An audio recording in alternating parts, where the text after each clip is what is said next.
الحمد لله وكفى والسلام على عباده الذين اصطفى وبعد. آج انشاءاللہ المستعان اللہ کے فضل و کرم سے جو حدیث جبریل جس کا نام ہے عمر رضی اللہ تعالیٰ عنہ کی روایت سے دوسری حدیث جو امام نووی رحمہ اللہ نے ذکر کی ہے اس کو ہم مکمل کرنے کی کوشش کریں گے. البتہ یہ بورڈ پر لکھنا پڑے گا اس کا کچھ حصہ.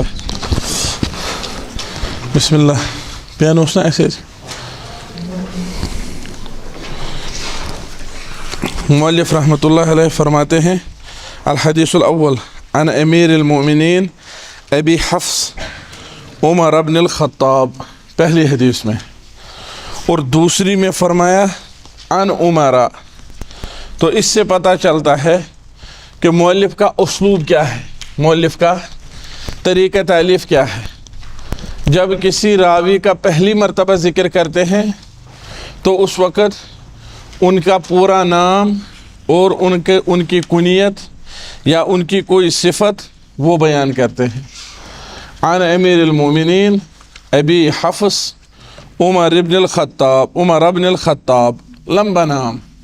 لیکن جب دوسری حدیث انہی کی روایت سے لائی عن عمرہ، عمر رضی اللہ تعالیٰ عنہ سے روایت ہے. ایضاً یعنی انہی سے یہ بھی روایت ہے. یہ ایضاً یہ بھی امام نووی کا اپنا لفظ ہے. جہاں آپ اس حدیث کو مسلم میں دیکھو گے وہاں ایضاً نہیں پاؤ گے. عن عمرہ ایضاً. اور کچھ احادیث میں یا کچھ کتابوں میں کچھ مؤلفین کا طریقہ یہ ہوتا ہے، وہ اگر ایک ہی راوی کی حدیث دوسری مرتبہ لاتے ہیں تو کہتے ہیں وعنہ، اور اسی سے یہ حدیث بھی روایت ہے وعنہ. یہ حافظ ابن حجر نے بلوغ المرام میں اختیار کیا یہ طریقہ. وہ کوئی حدیث لاتے ہیں کسی صحابی سے، پھر کہتے ہیں وعنہ، اور انہی سے یہ بھی روایت ہے. اور بعض مؤلفین ہر جگہ برابر دہراتے ہیں. یعنی جس طرح پہلی حدیث میں مثلا عن امیر المؤمنین ابی حفص عمر بن الخطاب، دوسری مرتبہ جہاں روایت آئی یا فوراً اگر انہی سے روایت آئی دوبارہ عن امیر المؤمنین ابی حفص عمر بن الخطاب. کیوں؟ یا عمر بن الخطاب. کیونکہ ان کو لگتا ہے کہ کوئی شخص اگر یہی ایک حدیث پڑھے، پہلی حدیث نہ پڑھے، یا اگر کبھی کتاب میں دوسری مرتبہ درمیان میں ان کا نام آیا تو کسی نے درمیان سے کتاب کھولی تو اس وقت کیا ہوگا؟ آپ نے بات سمجھی. لہذا اس کے لیے پورا نام ذکر کرتے ہیں. جہاں بھی راوی کا نام آیا پورا نام ذکر کیا. لیکن اکثر محدثین کا طریقہ یہ رہا ہے کہ وہ ایک مرتبہ اگر پورا بیان کرے پھر آگے پورا بیان نہیں کرتے، عنہ لکھتے ہیں. قال بینما نحن جلوس جالس کی جمع ہے. جلوس جالس کی جمع ہے.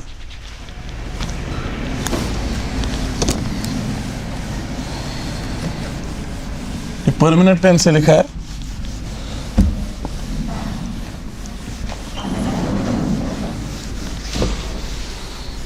یہ دیکھیں، یہ پینس ما چھو پت میل تراون تیار. یہ دیکھیے یہ زائل ہی نہیں ہو رہا ہے. یہ پچھلے ہفتے کا ہے. بہرحال دیکھیں بائنا اور ما، اس کی وضاحت آپ نے سنی. بینما یہ دو لفظ ہیں اصلی، بینا اور ما. اس دوران کے ہم جلوسن جالس کی جمع بیٹھا ہوا. جلوسن بہت سارے بیٹھے ہوئے، لیکن اردو میں جلوس کس کو بولتے ہیں؟ بہت سارے کھڑے لوگ. دبچتے ہیں پر جلوس، تو وہاں جلوس سے کیا مراد ہوتا ہے؟ وہاں جلوس سے مراد ہوتا ہے بہت سارے کھڑے لوگ. لیکن جہاں یہ عربی میں جلوسن جالسن کی جمع، بینما نحن جلوسن، اس دوران کی جب ہم سارے بیٹھے ہوئے تھے. عند رسول اللہ، رسول اللہ صلی اللہ علیہ وسلم کے پاس. یہ نبی کریم صلی اللہ علیہ وسلم کی عظیم صفت ہے رسول اللہ ہونا. لہذا اکثر صحابہ انہیں اسی لقب سے یا اسی صفت سے ذکر کرتے تھے. ذات یومن یعنی ایک دن، ذات یومن. یہ ذات جو ہے نا، ذاتا زو کی مؤنث نہیں ہے یہاں پر ہے، ورنہ ذاتا مؤنث ہوتا ہے. یہ یہاں پر ذاتا جو ہے نا یہ زو کی مؤنث نہیں ہے. آپ نے عربی میں پڑھا ہوگا زو اور ذاتا، پڑھا ہوگا نا کہ نہیں ہوگا.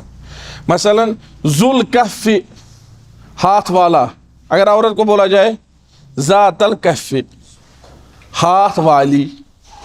آپ یہ بات سمجھی. ذو النطاقین، اور زینب کو ذات النطاقین، یا حفص اسما کو ذات النطاقین. تو ذات اصل میں کیا ہوتا ہے؟ ذو کا مؤنث. لیکن یہاں یہ ذات ذو کا مؤنث نہیں ہے، یہاں یہ ذات یومن یعنی فی یومن، ایک دن میں. اذ طلع علینا، طلع کا آپ نے پڑھا، طلع کا کیا معنی ہے؟ نمودار ہوا، نمودار ہوا، یعنی بمعنی ظہر، بمعنی رجل. اس سے مردوں کی اہمیت سمجھ آتی ہے. کبھی بھی جبریل عورت کی شکل میں نہیں آیا. اب جو دیکھیں عورتیں بیٹھی ہیں وہ غصہ ہوں گی. کبھی بھی جبریل عورت کی شکل میں نہیں آیا. جب بھی آیا کسی مرد کی شکل میں آیا، یا دہیہ قلبی کی شکل میں آیا، اور ہمیشہ مذکر کی شکل میں آیا. اور اس سے مردوں کی اہمیت اور ان کی بناوٹ میں جو کمال ہے وہ ظاہر ہوتا ہے. اللہ تعالیٰ پاک اور منزہ ہے مذکر یا مؤنث ہونے سے، لیکن پھر بھی اللہ کے لیے لفظ جو استعمال کیے جاتے ہیں وہ کون سے لفظ استعمال کیے جاتے ہیں؟ ضمائر وغیرہ مذکر کے. آپ نے بات سمجھی؟ کیونکہ مذکر اور مؤنث میں سے جسے اہل عقل، جسے انسان اکمل مانتے ہیں وہ مذکر ہے، جسے اکمل مانتے ہیں وہ کیا ہے؟ مذکر ہے. اور اللہ تعالیٰ جملہ کمال کی صفات کا مستحق ہے. جہاں بھی کوئی کمال ہے الفاظ میں، معانی میں، اللہ اس کا کیا ہے؟ مستحق ہے. تو کہتے ہیں شدید بیاض الثیاب، شدید بیاض الثیاب. تو یہ جو شدید بیاض الثیاب یہ آپ نے پڑھا، نبی صلی اللہ علیہ وسلم نے سفید کپڑوں کی اہمیت بیان کی، اور اس سے بھی سفید کپڑوں کی فضیلت ظاہر ہوتی ہے. نبی صلی اللہ علیہ وسلم فرمایا فَإِنَّهَا أَطْيَبُ وَأَطْهَرُ، سفید کپڑے زیادہ پاک ہیں اور زیادہ اچھے ہیں. آپ نے بات سمجھی؟ شدید بیاض الثیاب کیا وجہ ہے کہ سفید کپڑے زیادہ پاک ہیں؟ اگر ان پر کہیں کوئی میل کوچے لگتی ہے یا کوئی نجس چیز یا ایسی کوئی چیز تو فوراً نظر آتی ہے اور فوراً انسان اس کو دھوتا ہے، زائل کرتا ہے، برخلاف دوسرے رنگوں کے. شدید سواد الشعر، ان کے سر کے بال بہت کیا تھے؟ کالے تھے. شدید سواد الشعر. اہل علم نے اخذ کیا ہے ان دو لفظوں سے. اس سے پتہ چلتا ہے کہ انسان کو چاہیے کہ وہ اپنے کپڑوں کا اہتمام کرے، لیکن اتنا بھی نہیں کہ پھر اس میں اسراف ہو. انسان کو چاہیے کہ وہ سر کے بال کا اہتمام کرے، خیال کرے، تیل لگائے، کنگا لگائے، اور جس طرح نبی صلی اللہ علیہ وسلم کرتے تھے، کنگا لگاتے تھے، تیل لگاتے تھے، اور پھر اوپر امامہ پہنتے تھے تاکہ بالوں کی اور زیادہ حفاظت رہے، بال دائیں بائیں بکھر نہ جائیں، اور پھر وہ عجیب شکل بالوں کی نہ ہو جائے. آپ نے بات سمجھی؟ تو اس طرح کرنا یہ مطلوب ہے انسان سے کہ اس کے کپڑے اچھے ہوں، اس کے بال اچھے ہوں، اس کے جسم سے بدبو نہ آ رہی ہو، خوشبو آ رہی ہو، عطر لگایا ہوا ہو. لیکن انہی چیزوں میں لگنا اور بناؤ سنگار کرنا اور بار بار سر کے بال ٹھیک کرنا، بار بار مبالغہ کی حد تک، مبالغہ کی حد تک، یہاں تک کہ نماز میں بھی پھر ایسے کرنا. ایک تو یہ ہے کہ اگر کپڑا چھوٹ جائے تو نماز میں اس کو درست کرے، کوئی بات نہیں ہے، لیکن نماز میں بھی جاڑ رہا، کچھ لگا مت، تو مبالغہ کی حد تک یہ مناسب نہیں ہے. تو کہا لا یرا علیہ اثر السفر، اس پر سفر کے آثار نہیں دیکھے جاتے تھے. تو سفر کے آثار کیا ہے؟ سفر کے آثار کیا ہے؟ دھول کپڑوں پر نظر آنا، سفید کپڑے ہیں. اگر یہ ہم اس سے سمجھیں گے لا یرا علیہ اثر السفر، ان دو سے. اگر یہ سفر کر کے آیا ہوتا کپڑے اتنے سفید نہیں ہوتے, سر کے بال اتنے ڈھنگ سے اور کالے نہیں ہوتے, تیل لگایا ہوا بھی آیا ہے جیسے اس گھر سے نکلا ہے, ایسا نہیں لگتا, بلکہ ان کے بال جو ہے پراگندہ ہوئے ہوتے, زٹھ آسیاس گمز کالکس مستس, ولا یعرفہ منا احد. تعجب کی بات یہ ہے کہ ہم میں سے اس کو کوئی نہیں جانتا تھا. یہ کیسے پتا چلا ہم میں سے کوئی نہیں جانتا تھا؟ ہاں میں نے کہا پچھلے ہفتے, جلدی جلدی بولو, جلدی جلدی. جو ہی وہ داخل ہوا تو لوگ دیکھنے لگے ایک دوسرے کی طرف, یہ کون آیا. ایک تو یہ ہے. دوسری بات, زیادہ تعداد نہیں تھی صحابہ کی. مکہ والے صحابہ مہاجر بھی ادھر ہی بیٹھے تھے اور اکثر مدینہ والے بھی بیٹھے تھے. جب عمر نہیں جانتا ہے تو اس کا مطلب یہ مکہ شریف کا ہے ہی نہیں. سیدنا عمر نہیں جانتا تو اور کون جانے گا پھر؟ آپ نے بات سمجھی؟ لہذا خود نہ جاننے کی بنیاد پر کہا ہم میں سے کوئی نہیں جانتا تھا, اور انصار میں سے کسی نے نہیں پہچانا. تو کہا حتی جلس الی النبی, یہاں تک کہ وہ نبی صلی اللہ علیہ وسلم کے پاس بیٹھا. الی النبی, نبی صلی اللہ علیہ وسلم کے قریب. الی النبی سے مراد کیا ہے؟ قریب, ان کے قریب. اور اس قربت کا اس میں اندازہ ہے, یا اس قربت کی وضاحت یہ ہے, فَأَسْنَدَ رُكْبَتَيْهِ إِلَى رُكْبَتَيْهِ, فَأَسْنَدَ رُكْبَتَيْهِ إِلَى رُكْبَتَيْهِ. اس نے اس کے دو گھٹنے, یہ اس کے دو گھٹنوں کے ساتھ ملائے. اسندہ ملانا, ٹیک لگانا, جوڑنا, سہارا دینا. اسندہ یہاں پر اس کا ترجمہ ہوگا ملائے. اس کے دو گھٹنے,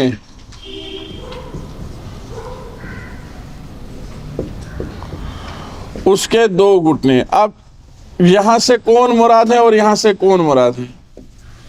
ان دو گھٹنوں سے, اس ضمیر سے کیا مراد ہے, اس ضمیر سے کون مراد ہے؟ پہلی سے جبریل علیہ السلام, کہتے ہیں پہلی سے جبریل مراد ہیں, اور دوسری سے نبی صلی اللہ علیہ وسلم. تو معنی یہ ہوا فَأَسْنَدَ جِبْرِيلُ رُكْبَتَيْهِ إِلَى رُكْبَتَيْ النبی صلی اللہ علیہ وسلم. جبریل نے اپنے دو گھٹنے نبی صلی اللہ علیہ وسلم کے دو گھٹنوں کے ساتھ ملائے. واضح ہوا؟ چلیے. وَوَضَعَ يَدَيْهِ عَلَى فَخِذَيْهِ, وَوَضَعَ يَدَيْهِ, یدیہ, اب دوبارہ یہ ضمیر آ گئی, عَلَى فَخِذَيْهِ, یدیہ دو ہاتھ, ٹھیک, کفیہ دو ہاتھ, دو ہتھیلیاں, علی فخذیہ دو رانوں پر. اب یہاں سے دو ہاتھ کس کے مراد ہیں اور دو فخذیہ دو رانے کن کے مراد ہیں؟ دو ہاتھ بھی جبریل مراد ہیں اور دو ران بھی جبریل مراد ہیں. تو کس طرح بیٹھا ہوگا؟ آپ میں سے کوئی بیٹھے, دیکھیے کہ یہ بالکل. اسند رکبتیہ الی رکبتیہ, نبی صلی اللہ اپنے دو گھٹنے نبی صلی اللہ علیہ وسلم کے گھٹنوں کے ساتھ ملائے اور اپنے دو ہاتھ اپنی دو رانوں پر رکھے. یہ طالب علم کی حیات ہے. یہ کس کی حیات ہے؟ طالب علم کی, کہ جب وہ استاد کے سامنے بیٹھے نہایت ادب و احترام سے بیٹھے. لیکن اس میں ایک قول یہ بھی ہے کہ اس میں جبریل کے ہاتھ مراد ہیں اور اس میں نبی صلی اللہ علیہ وسلم کی رانیں مراد ہیں, کہ اس نے جب گھٹنوں سے گھٹنے ملائے تو اپنے دو ہاتھ ان کی دو رانوں پر رکھے. تو آپ سمجھ لیجئے بالکل عجیب طریقے سے پھر بیٹھا. اس طریقے میں کہیں گے طالب علم کی طرح بیٹھا, لیکن اس طریقے سے کیا کہیں گے؟ عجیب طریقے سے بیٹھا. تو کہتے ہیں جن علماء نے یہ کہا, انہوں نے کہا یہ اس طرح اس لیے بیٹھا تاکہ دیکھنے والے سارے سمجھیں گے کہ یہ کوئی دور کا بدو ہے, اس کو یہ بھی نہیں پتا کہ بیٹھا کیسے جاتا ہے. اور یہ جبریل امین نے ایسا کیا تاکہ اس لیے کیا تاکہ کوئی اس کو سمجھنے کی کوشش نہ کرے, کوئی اس کو پہچان نہ پائے. اپنے آپ کو کمال درجے تک چھپانے کے لیے یہ سب اس نے کیا. یہ ایک احتمال ہے, یہ ایک قول ہے. البتہ ظاہر لگتا ہے کہ یہ صورت ہوئی ہوگی. اپنے ہاتھ اپنے گھٹنوں پر رکھے طالب علم کی طرح بیٹھا. لیکن اہل علم نے کہا نہیں ایسا نہیں بیٹھا. پھر تو سب کو پتہ چلتا ہے کہ یہ کہیں اس سے پہلے بھی طالب علم کی طرح بیٹھا ہے, یہ با ادب ہے, یہ جانتا ہے کچھ, اس نے کہیں استاد کے سامنے پڑھا ہے. پھر تو یہ سب سمجھتے.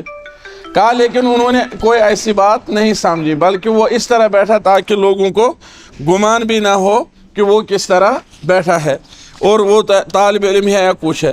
لیکن یہ جو ہے نا تاکہ اس کا معاملہ پوشیدہ رہے, یہ ان چیزوں سے بھی پوشیدہ تھا کہ وہ اچانک داخل ہوا, کپڑے سفید تھے, بال سیاہ تھے, سفر کا اثر نہیں دیکھا جاتا تھا, ہم میں سے کوئی اس کو نہیں جانتا تھا. اس سے بھی تو یہ چیز ثابت ہوتی ہے کہ اس کو کوئی نہیں پہچان پایا. اب اس میں کیا, اس کی کیا ضرورت تھی؟ تو جن اہل علم نے کہا اس کی ضرورت نہیں تھی, انہوں نے کہا اپنے گھٹنوں پر ہاتھ رکھے. جنہوں نے کہا نہیں ضرورت تھی اور زیادہ چھپانے کی, انہوں نے کہا نبی صلی اللہ علیہ وسلم کے گھٹنوں پر ہاتھ رکھے. اب اس کے بعد کیا کیا؟ وقال, اور کہا یا محمد, اے محمد.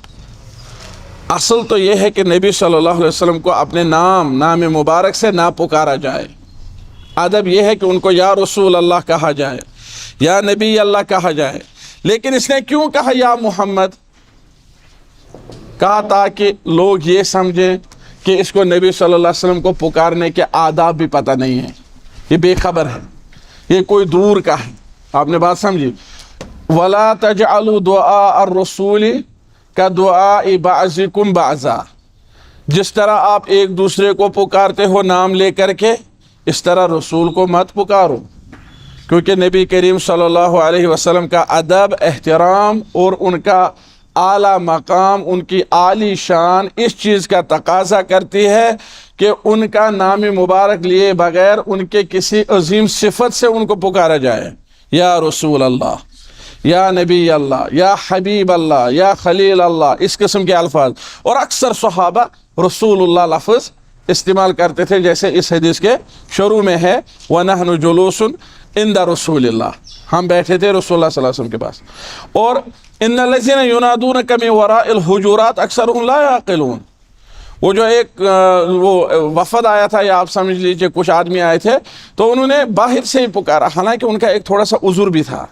ان کا عذر بھی تھا. جب آپ تاریخ پڑھیں گے, ان کی ایسی حالت تھی کہ اس حالت میں ویسا ہو سکتا ہے, اس حالت میں ویسا ہو سکتا ہے. ان کی قوم کے کچھ لوگ صحابہ نے گرفتار کر کے لائے تھے, قیدی بنا کر لائے تھے, وہ مدینہ میں قید تھے. اب وہ لوگ جب آئے, انہوں نے سوچا کہ ہمارے آدمی پتہ نہیں کیا ہوئے ہوں گے, قتل کیے گئے ہوں گے, قید ہوں گے. تو انہوں نے آتے ہوئے اپنے کچھ آدمیوں اور عورتوں کو قیدیوں میں دیکھا. تو ایک طرف سے ان کو یہ خوشی ہو گئی کہ چلو ابھی زندہ ہیں, ایک طرف سے ان کو یہ پریشانی, ان کو دیکھ کر کیا حالت ہوئی ہوگی کہ ہمارے یہ قریب رشتہ دار کیا ہے, قید ہیں. تو ایسے میں ادب احترام کا خیال کہاں رہتا؟ تو انہوں نے باہر سے ہی چلایا, یا محمد اخرج الینا, اے محمد صلی اللہ علیہ وسلم باہر نکلیے. لیکن اللہ نے ان کا یہ عذر قبول نہیں کیا.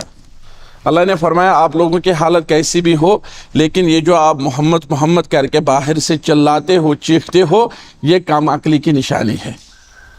اور نبی صلی اللہ علیہ وسلم کے سامنے اللہ نے ایسی آیتیں نازل کر لی ان پر کہ جن سے آپ سمجھیے کہ اللہ نے ان کی طرف سے عذر بیان کیا کہ یہ جو لوگ آپ کو اس طرح سے پکار رہے تھے, ان میں سے اکثر ایسے ہیں جن کو عقل نہیں ہے. اکثرہم لا یعقلون. کیونکہ یہ جو ان کو ظاہری مصیبت پہنچی ہے, نبی صلی اللہ علیہ وسلم کے ساتھ بے ادبی کرنا, عدم احترامی کرنا, اس سے بڑی مصیبت ہے, اس سے بڑی مصیبت ہے. اگر کسی انسان کو مال و جان کو نقصان پہنچے, مال و جان کی مصیبت پہنچے, اس سے زیادہ بڑھ کر ہے کہ اگر وہ نبی صلی اللہ علیہ وسلم کے ساتھ بے ادبی کرے, وہ زیادہ بڑی مصیبت ہے, مال و جان سے زیادہ بڑی مصیبت ہے. آپ لوگوں نے بات سمجھی؟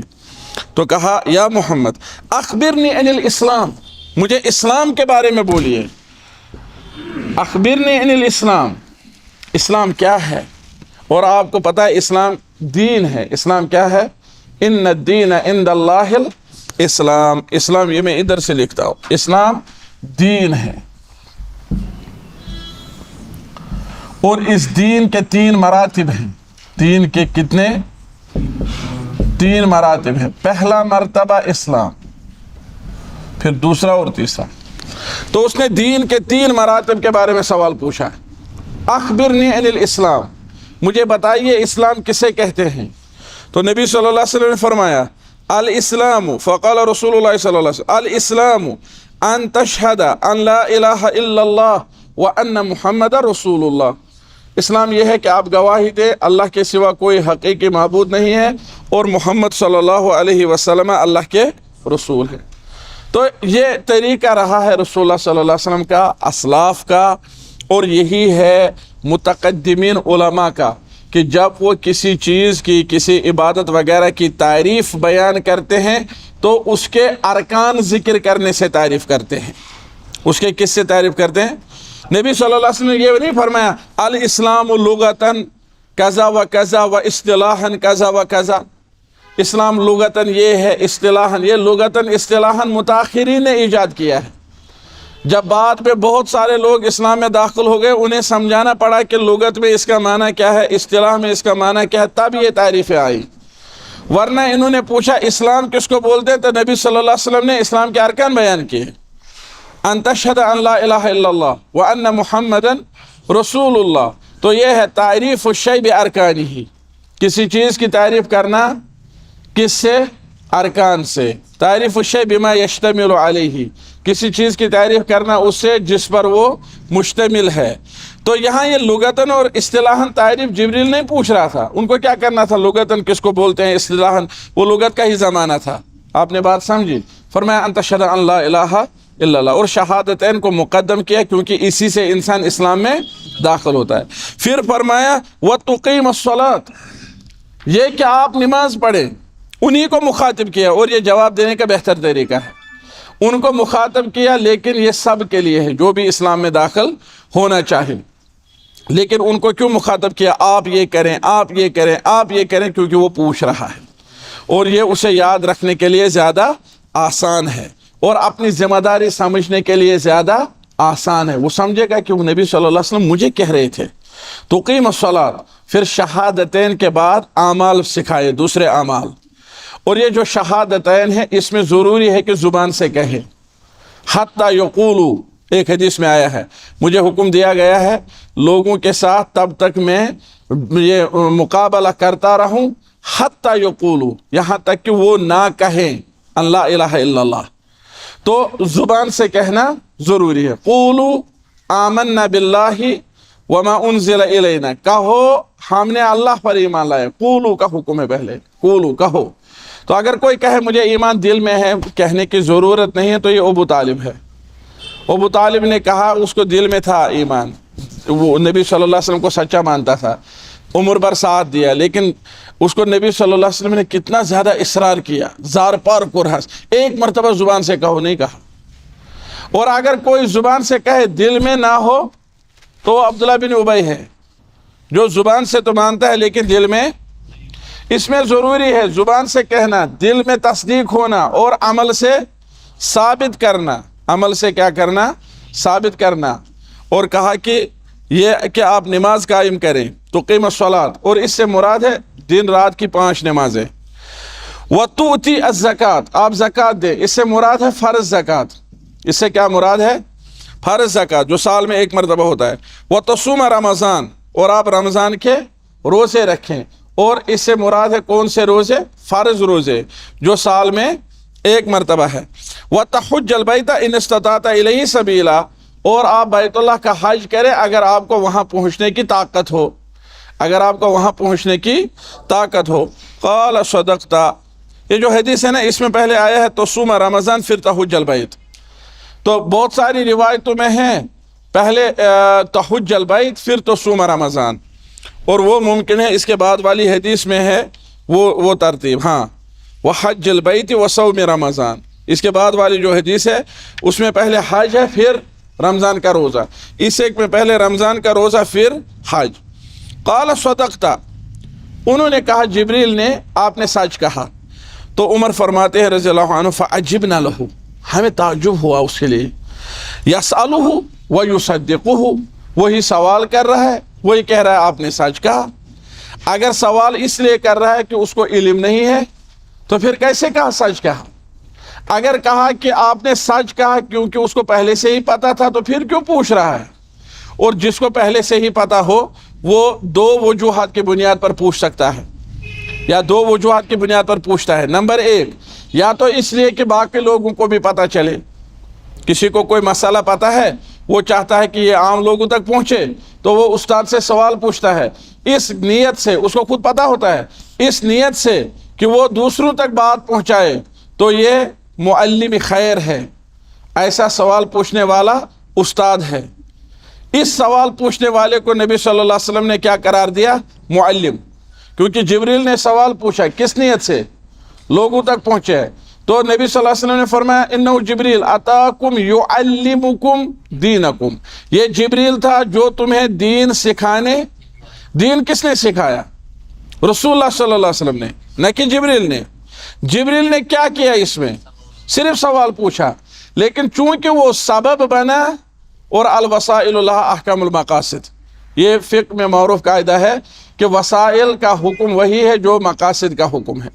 چونکہ انہوں نے سوال پوچھا اور وہی ذریعہ بنا، باعث بنا جواب کا، دین سکھانے کا۔ دین تو نبی صلی اللہ علیہ وسلم نے سکھایا، لیکن انہوں نے یہ منسوب کیا سوال پوچھنے والے کی طرف، تو اس میں سوال پوچھنے کی فضیلت ظاہر ہوتی ہے اس شخص کے لیے جس کا مقصد یہ ہو کہ وہ تو یا اپنی کم علمی دور کرے، خود سمجھنے کے لیے پوچھے، یا لوگوں کے سمجھنے کے لیے پوچھے۔ اور اگر کسی کو پہلے سے ہی معلوم ہو، پھر وہ اس لیے پوچھے تاکہ استاد کو سب کے سامنے عاجز کرے۔ کوئی مسئلہ اس نے دیکھا ہو، پڑھا ہو، خوب اس کو رٹا ہو اچھی طرح سے، پھر جب آیا کلاس میں تو استاد آپ کیا بولتے ہیں فلاں چیز کے بارے میں؟ اب ضروری بات نہیں کہ استاد ہر چیز پر نظر رکھے، یا ہر چیز پر اس کی نظر ہو، یا ہر ایک مسئلہ اس کو اسی وقت زبانی یاد ہو، تو استاد کہے گا واللہ عالم بالصواب، تو وہ بعد میں کہے گا لوگوں سے کہ اس کو کیا پتہ ہے، ایک معمولی سا مسئلہ، آسان سی بات، اس کو یہ معلوم نہیں ہے۔ تو اس طرح سے ایسا طالب علم کوشش کرتا ہے، یا ایسے لوگ کوشش کرتے ہیں تاکہ مشائخ کو، اساتذہ کو طالب علموں کی نظروں میں کم تر دکھائیں، تو اللہ تعالیٰ رحم فرمائے، یہ کبیرہ گناہوں میں سے ایک ہے۔ اور یہ ان لوگوں میں سے ہے جو لوگوں کو دین سیکھنے سے روکتے ہیں، جو لوگوں کو دین سیکھنے سے روکتے ہیں۔ تو کہا فَأَخْبِرْنِي عَنِ الْإِيمَانِ، اب دوسرا سوال، دین کا دوسرا مرتبہ، مجھے بتائیے ایمان کیا ہے؟ دین کے کتنے مراتب ہیں؟ 3 مراتب۔ پہلا مرتبہ اسلام، اور اسلام کے اس جواب میں کیا آئے؟ 5 ارکان۔ 5 ارکان۔ اس سے پتہ چلتا ہے کہ اگر استاد کو محسوس ہو کہ طالب علم کو کسی سوال کا ایک حصہ معلوم ہے، دوسرا حصہ معلوم نہیں ہے، تو اس کے لیے جائز ہے کہ وہ دوسرا حصہ بتائے جو طالب علم کو مثلا معلوم، کیونکہ یہاں نبی صلی اللہ علیہ وسلم نے لغوی اصطلاحی تعریف نہیں بتائی، وہ سب پتہ ہے پہلے سے ہی، انہوں نے وہ چیز بتائی جو ممکن ہے سب کو معلوم نہ ہو۔ پھر ایمان کس کو بولتے ہیں؟ تو نبی صلی اللہ علیہ وسلم نے ایمان کے ارکان بیان کیے، تعریف نہیں کہی الایمان لغۃ کذا و کذا و اصطلاحا کذا و کذا، نہیں کہا الایمان ان تؤمن باللہ وملائکتہ وکتبہ ورسلہ والیوم الآخر وتؤمن بالقدر خیرہ وشرہ، تو اس سے پتہ شرہ را کی تشدید کے ساتھ، تو اس سے پتہ چلتا ہے ایمان کے ارکان 6 ہیں۔ اسلام کے ارکان کتنے ہیں؟ 5 ہیں۔ اسلام کے ارکان 5 ہیں اور ایمان کے ارکان 6 ہیں۔ ان تؤمن باللہ وملائکتہ، فرشتوں پر ایمان، وکتبہ، کتابوں پر ایمان، ورسلہ، رسولوں پر ایمان، والیوم الآخر، آخرت کے دن پر ایمان، وتؤمن بالقدر خیرہ وشرہ، اور آپ تقدیر پر ایمان لاؤ گے، تقدیر کے خیر اور تقدیر میں جو کچھ آپ کے لیے شر لکھا ہو اس پر آپ ایمان لائیں گے۔ انہوں نے پھر کہا صدقتا، آپ نے کیا؟ سچ کہا۔ قال، تو یہاں نہیں کہا ہمیں تعجب ہوا کیونکہ وہ پہلے ہوا تھا، اب یہاں نہیں کہا کہ ہمیں تعجب ہوا۔ اچھا، اب اگر کسی کو معلوم نہ ہو جواب، مثلا کوئی استاد سے سوال پوچھے اور اس کو سچ پہ معلوم نہ ہو، اور استاد کہے کہ اس کا جواب یہ ہے، کیا وہ کہہ سکتا ہے آپ نے سچ کہا، یا آپ نے صحیح کہا، یا آپ نے درست کہا؟ اگر کہے تو ایک فائدہ اس کا ہوگا کہ استاد کو اطمینان ہوگا کہ اس نے میری بات مانی، تو یہ ادب میں سے مانا جائے گا۔ اگر سوال پوچھے پھر کہے بونے دے کشر پڑے، اگر سوال پر سے پات میں سو آپ سے جواب یہ بس ٹھیک حض بولس اللہ تعالیٰ دے جزائے خیر اصل حض بہتر حض.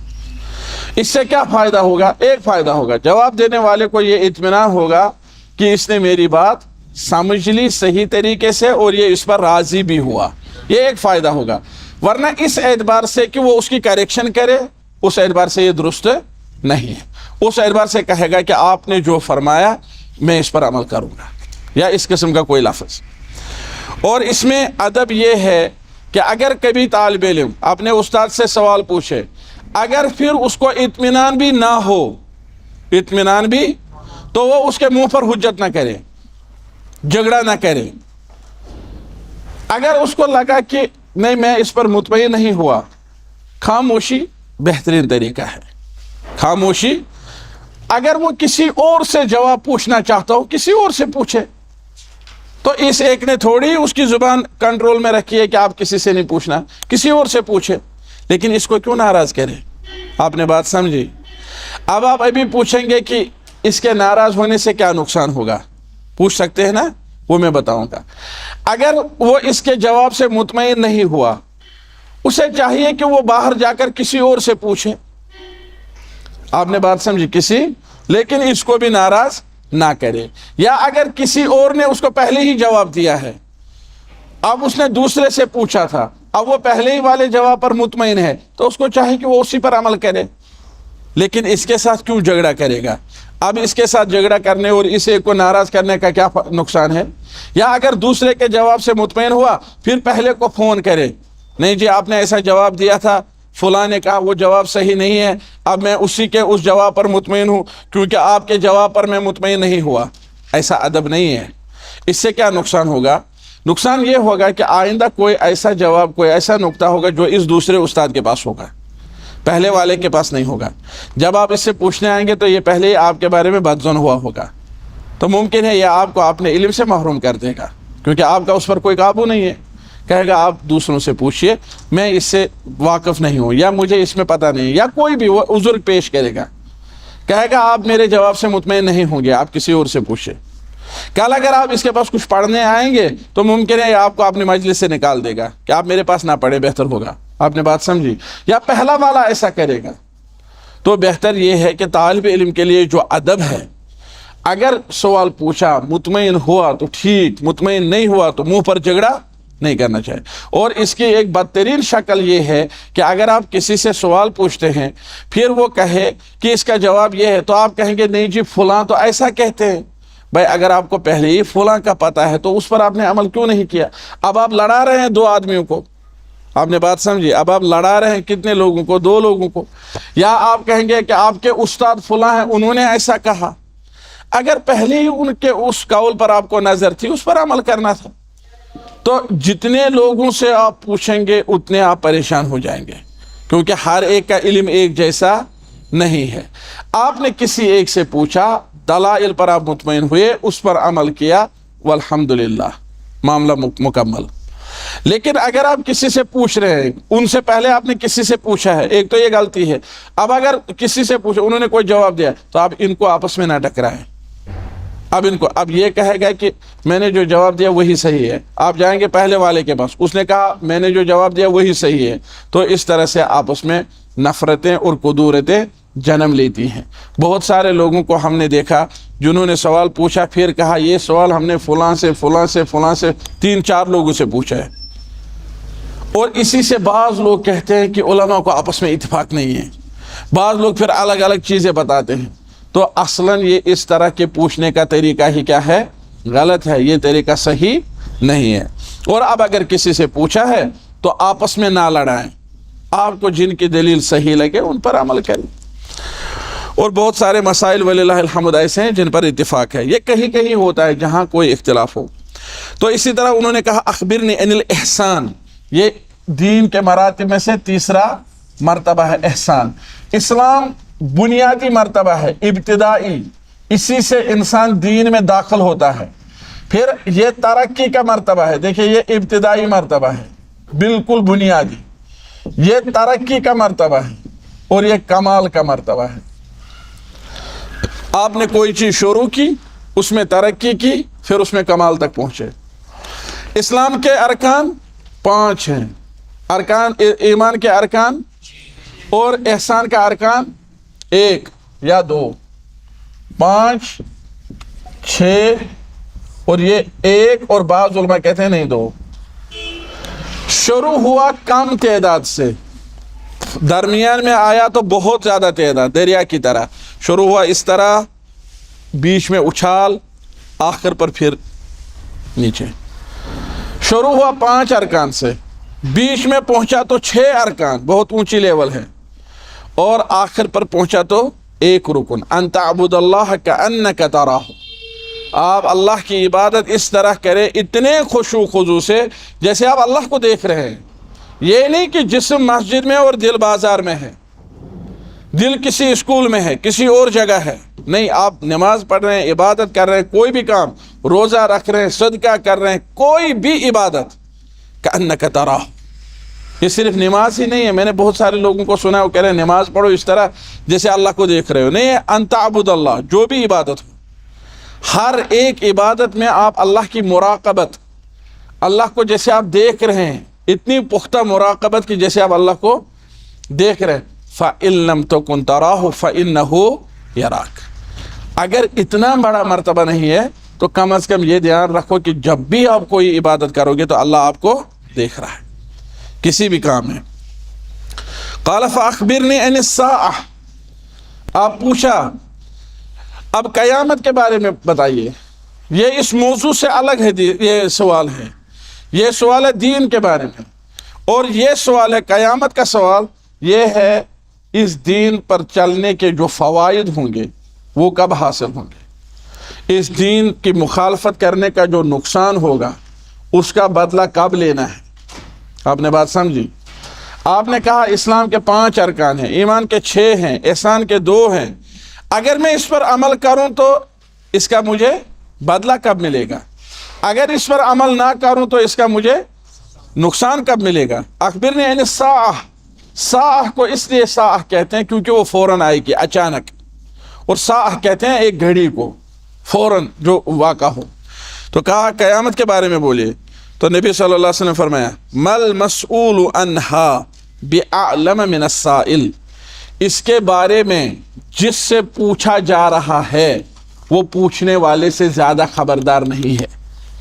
قیامت کے بارے میں جس سے پوچھا جا رہا ہے، یعنی نبی صلی اللہ علیہ وسلم، وہ اس کے بارے میں پوچھنے والے سے زیادہ خبردار، یعنی جبریل، یعنی سمجھایا یہ کہ جس طرح آپ اس سے بے خبر ہیں میں اس سے بے خبر ہوں۔ اور یہاں پر اہل علم نے ایک نقطہ اخذ کیا، کہا یہاں پر آ کر نبی صلی اللہ علیہ وسلم نے جبریل کو پہچانا، ابھی تک تو نہیں پہچانا تھا۔ بعض اہل علم کہتے ہیں نہیں، شروع سے پہچانا تھا، جو ہی آیا تو نبی صلی اللہ علیہ وسلم نے پہچانا۔ بعض نے کہا نہیں، یہاں پر آ کر، کیونکہ انہوں نے کہا قیامت کب آئے گی، نبی صلی اللہ علیہ وسلم کہتے مجھے معلوم نہیں ہے، لا ادری واللہ اعلم بالصواب، یا کچھ نہیں کہا۔ جس طرح سائل بے خبر ہے، مسئول بھی بے خبر ہے۔ مسئول نبی صلی اللہ علیہ وسلم، سائل کہتے ہیں نبی صلی اللہ علیہ وسلم کو اب پتہ چلا کہ یہ جبریل ہے، اور اس کو اپنی لینگویج میں جواب دیا کہ جبریل جیسے آپ بے خبر ہو میں بھی اس سے بے خبر ہوں۔ بعض اہل علم نے کہا کہ ابھی بھی نہیں پہچانا، بعض نے کہا ابھی بھی نہیں پہچانا، ان کی دلیل آگے ہم پڑھیں گے۔ تو کہا کہ فاخبرنی عن اماراتها، اگر قیامت کا علم نہیں، بالضبط نہیں بول سکتے ہیں تو اب اس کی نشانیاں بتائیے، اب اس کی نشانیاں بتائیے۔ بہت سارے لوگ آئے، انہوں نے کہا کہ قیامت فلاں سال قائم ہوگی، ایک مرتبہ اخبار میں بھی آیا تھا قیامت فلاں سال قائم ہوگی، پھر وہ سال بھی گزر گئے لیکن ابھی قیامت نہیں آئی، کیونکہ قیامت کا علم اللہ نے اپنے پاس رکھا ہے۔ فاخبرنی عن اماراتها، اب اس کی وہ علامت ہے، امارہ مفرد ہے، امارات اس کی جمع ہے، اور امارہ کس کو بولتے ہیں؟ علامت کو، اس کی علامت بتائیے۔ قال ان تلد الامۃ ربتها، فرمایا یہ کہ لونڈی اپنے مالکن یا اپنے مالک کو جنم دے گی، لونڈی اپنی مالکن یا اپنے مالک کو جنم دے گی۔ تو اس میں اہل علم کے 2 قول ہیں، ایک یہ ہے کہ غلام بہت زیادہ ہوں گے، غلام بہت زیادہ ہوں گے، مسلمان غزوہ کریں گے اور اس میں فتح حاصل ہوگی ان کو، اور غیر مسلموں کو قیدی بنائیں گے، اس طرح سے غلام اور لونڈیاں ان کی کثرت ہوگی، پھر کوئی مسلمان، کوئی آزاد مرد لونڈی عورت سے جو ہے تعلق قائم کرے گا، اور وہاں جو بچے پیدا ہوں گے، ماں تو ان کی لونڈی ہوگی لیکن جو بچے پیدا ہوں گے باپ کے آزاد ہونے کی وجہ سے وہ بچے آزاد ہوں گے، تو باپ ان کا اس لونڈی کا مالک ہے، تو وہ بیٹے اس ماں کے کیا ہیں؟ مالک ہیں، اس کے آقا ہیں۔ کہا ایک صورت تو یہ ہے۔ دوسرے علماء کہتے ہیں کہ نہیں، اصل میں دنیا کا بگاڑ بیان کرنا مقصود ہے، دنیا میں بگاڑ پیدا ہوا ہوگا، فساد برپا ہوا ہوگا، اور ماں سے جو بچہ پیدا ہوگا، اصول تو یہ ہے کہ ماں ہی آقا ہو، ماں کی ہی بات چلے، ماں کا ہی حکم مانا جائے، لیکن اس نظام میں فساد برپا ہوگا، یہ پیمانے جو ہے برقرار نہیں رہیں گے، الٹ جائیں گے، اور اس دور میں ماں ہی اپنے بیٹے سے یا بیٹی سے ڈرتی ہوگی، بیٹا یا بیٹی ہی اس کا آقا بن کر رہے گا، اسی کا حکم نافذ ہوگا، ماں تو بس کانپتی اور سہمتی رہے گی، ماں کہے، جو بیٹا کہے گا وہی ماں مانے گی، حالانکہ ایسا ہونا چاہیے تھا جو ماں کہے بیٹا یا بیٹی وہی مانے، لیکن جو بیٹی کہے گی ماں ماننے پر مجبور ہوگی، اگر ماں نہ مانے تو بیٹا مارے گا، بیٹا اصل یہ ہونا چاہیے تھا کہ اگر بیٹا نہ مانے تو ماں اس پر ہاتھ اٹھائے، لیکن بیٹا ہاتھ اٹھائے گا، بیٹی ہاتھ اٹھائے گی، تو فساد برپا ہوگا۔ تو یہ اس طرح کے دو قول ہیں۔ وَأَن تَرَى الْحُفَاةَ، اور آپ دیکھو گے ان لوگوں کو جو ننگے پیر ہیں، حافی، آری، عراتا، وہ جو کپڑوں کے بغیر ہوں، بس ایک مطلب، العالتا، غریب لوگ، آپ دیکھو کہ ننگے پیر، ننگے جسم اور غریب لوگ،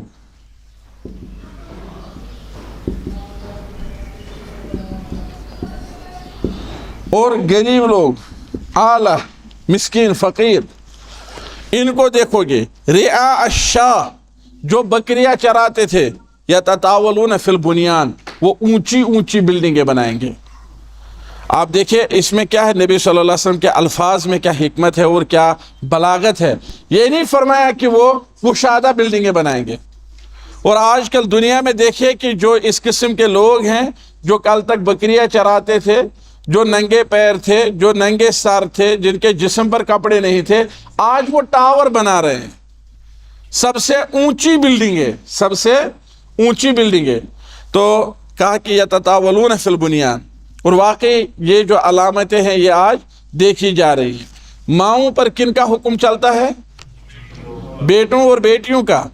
7ویں میں بچہ ہے، 6ٹھی میں بچہ ہے، وہ ماں کو ڈرا رہا ہے۔ بیٹی ہے چھوٹی سی، وہ ماں پر حکم چلا رہی ہے، ماں پوچھ ہی نہیں سکتی ہے بیٹا کہاں تھے، بیٹی کہاں تھے۔ آپ نے بات سمجھی؟ تو اسی طرح دنیا میں یہ مثال بھی پیش آئی، یہ علامت بھی پوری ہو گئی کہ جو غریب لوگ تھے، ننگے پاؤں، ننگے جسم، ننگے سر، انہوں نے کیا کیا؟ انہوں نے لمبی لمبی عمارتیں بنائیں۔ ثم انطلق، پھر وہ آدمی چلا گیا۔ فلبثنا ملیا، ہم تھوڑی دیر رکے۔ ایک روایت میں ہے 3 دن کے بعد مجھے نبی صلی اللہ علیہ وسلم سے ملاقات ہوئی، لیکن یہاں پر اس میں ہے ہم تھوڑے سے رکے۔ ثم قال یا عمر، پھر فرمایا اے عمر، اتدری من السائل، کیا آپ جانتے ہو یہ پوچھنے والا کون تھا؟ ایک روایت میں جب وہ آدمی چلا گیا، نبی صلی اللہ علیہ وسلم نے فرمایا علی بالرجل، ذرا اس آدمی کو واپس بلاؤ۔ تو عمر رضی اللہ تعالیٰ عنہ نکلے، انہوں نے کہیں نہیں دیکھا، مدینہ خالی تھا، اتنی زیادہ گنجان آبادی نہیں تھی، مکان پر مکان ایسا نہیں تھا، تو یہاں سے دور دور تک نظر جا رہی تھی، کہیں نہیں تھا، یہاں سے دور دور تک کہیں۔ اتنی جلدی میں یہ کہاں پہنچ گیا، کس سواری پر تھا؟ آیا واپس سے اللہ کے رسول، وہاں تو کوئی نہیں ہے صلی اللہ علیہ وسلم۔ تو فرمایا اتدری من السائل، کیا آپ جانتے ہو پوچھنے والا کون تھا؟ قال اللہ ورسولہ اعلم، کہا اللہ اور اس کا رسول بہتر جانتا ہے۔ رسول اللہ صلی اللہ علیہ وسلم کی زندگی میں ایسا جائز تھا کہ کہا جائے کہ اللہ اور اس کا رسول جانے، لیکن نبی صلی اللہ علیہ وسلم کے اس دنیا سے رخصت ہونے کے بعد اہل علم کا طریقہ رہا ہے، وہ مسائل بیان کرنے کے بعد کہتے ہیں اللہ اعلم، اللہ بہتر جانتا ہے۔ کیا کہتے ہیں؟ اللہ اعلم۔ اور یہی ادب ہے کہ اگر انسان کو کبھی کوئی چیز پتہ بھی ہو پھر بھی کہے اللہ عالم، اور یہ اگر مسئلہ بیان کرے پھر بھی کہے اللہ عالم بالصواب۔ قال انہ جبریل اتاکم یعلمکم دینکم، یہ جبریل تھا، یہ تمہارے پاس تمہارا دین سکھلانے آیا تھا۔ دین کنہوں نے سکھایا؟ نبی صلی اللہ علیہ وسلم نے۔ جبریل کا کنٹریبیوشن اس میں کیا ہے، کردار کیا ہے، کتنا حصہ ہے؟ انہوں نے سوال پوچھا تو پتہ چلا نیک نیتی سے سوال پوچھنا استاد کا مرتبہ انسان کو دلاتا ہے۔ تو جو طالب علم کلاس میں بیٹھتے ہیں کچھ بھی نہیں پوچھتے ہیں، ان کو لگتا ہے ہم عبادت کر رہے ہیں، خاموشی سے۔ خاموش رہنا عبادت نہیں ہے۔ جو طالب علم نیک نیتی سے کلاس میں جتنا زیادہ پوچھے اتنا اچھا ہے، اتنا کیا ہے، اچھا ہے۔ ہاں، تو اللہ تعالیٰ آپ لوگوں کو سلامت رکھے۔ اس وقت چونکہ آنے میں تھوڑی سی دیر ہوئی تھی لہذا اصرار کر رہے ہیں کہ دوسرے استاد انتظار میں ہیں، آج آپ نہ پوچھیں، یہ اگلے درس پر چھوڑتے ہیں۔ السلام علیکم۔